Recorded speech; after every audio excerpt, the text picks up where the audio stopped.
ગતરોજ સાંજે 4 થી 5 વાગ્યાના અરસામાં સાગબારા તાલુકાના કોલવાણ ગામની 9 વર્ષની શ્રેયલ કુમારી દીકરી પર દીપડાએ જ્યારે હુમલો કર્યો અને એની કરપીણ હત્યા કરી એ જાણીને ખરેખર અમે પણ ઘણા દુઃખી અને વ્યથિત થયા.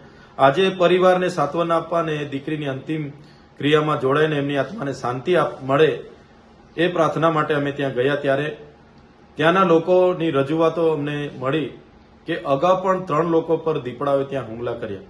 ગામ લોકોએ સાગબારા વન વિભાગને મળી રજૂઆતો કરી, આવેદનપત્ર પણ આપ્યું, છતાં વન વિભાગે કોઈ પણ પ્રકારની ગંભીરતા ન લીધી અને કોઈ પણ જાતની ત્યાં દીપડાઓને પૂરવા માટેની કામગીરી ન કરી હોવાના કારણે આજે આ માસૂમ દીકરીનો ભોગ લેવાયો છે. ત્યારે આ વિસ્તાર એવો છે કે ભૂતકાળમાં ક્યારેય દીપડાઓ અહીંયા હતા નહીં, કોઈ દીપડાની પ્રજાતિ પણ નહોતી અને બહારથી જેટલા પણ દીપડાઓ પકડાય છે આ વિસ્તારમાં લાવીને છોડી દેવાથી માનવ વસ્તીના ગામોમાં દીપડાઓ ઘૂસે છે અને બાળકો, મહિલાઓ અને ખેડૂતો પર હુમલાઓ કરે છે. રાત્રિ લાઇટ મળે છે ખેતીવાડીની, સિંચાઈ માટે કોઈ ખેડૂત ખેતરે જાય એના પર હુમલાઓ થાય છે. ત્યારે એક બાજુ વર્લ્ડ લાઇફ એક્ટ એવું કહે છે કે કોઈ પણ વન્ય પ્રાણીને ચેનચાળા કે પથ્થર મારો એટલે તમને 7 વર્ષની કેદની સજા થાય અને અમારી માસૂમ દીકરીઓ મરી જાય, અમારા ખેડૂતો મરી જાય તો અમારે કોને જવાબદાર ઠેરવવું? ત્યારે આ તમામ બેદરકારી પ્રશાસન અને વન વિભાગ નર્મદાની છે, વન વિભાગ સાગબારાની છે. મારે આ વન વિભાગને નમ્ર અપીલ છે, તમારો રોજમદારથી લઈને ડીસીએફ સુધીનો જેટલો પણ સ્ટાફ છે, તમામ સ્ટાફ આવનારા 7 દિવસમાં આ વિસ્તારમાં રેસ્ક્યુ કરીને, ડ્રાય કરીને જેટલા પણ દીપડાઓ તમે લાવીને અહીંયા છોડેલા છે તમામ દીપડાઓનું રેસ્ક્યુ કરીને પકડીને એને રેસ્ક્યુ સેન્ટરમાં મોકલવામાં આવે.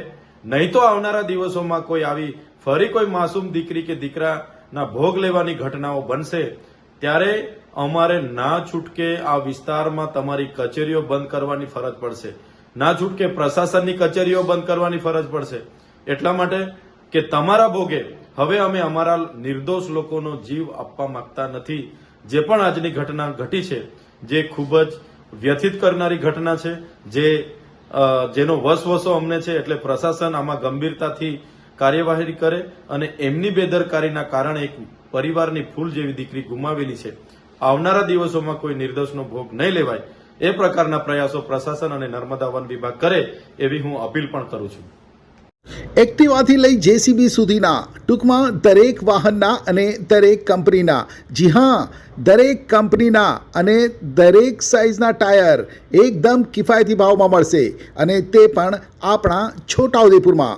જી હા, છોટાઉદેપુરમાં. અને હા, જો તમારી પાસે રોકડા રૂપિયા ના હોય ને તો ચિંતા ના કરશો, અહીં બજાજ ફાઇનાન્સની સુવિધા પણ ઉપલબ્ધ છે. સરનામું છે Apex Traders, silver spoon hotel સામે, triangle complex, highway road, Chhota Udepur. Mobile number છે 7359953545. છોટાઉદેપુર સહિત રાજ્ય, દેશ અને દુનિયાના સમાચાર જોવા માટે સબસ્ક્રાઈબ કરો તીર સમાચાર અને બેલ આઇકોન જરૂર દબાવો.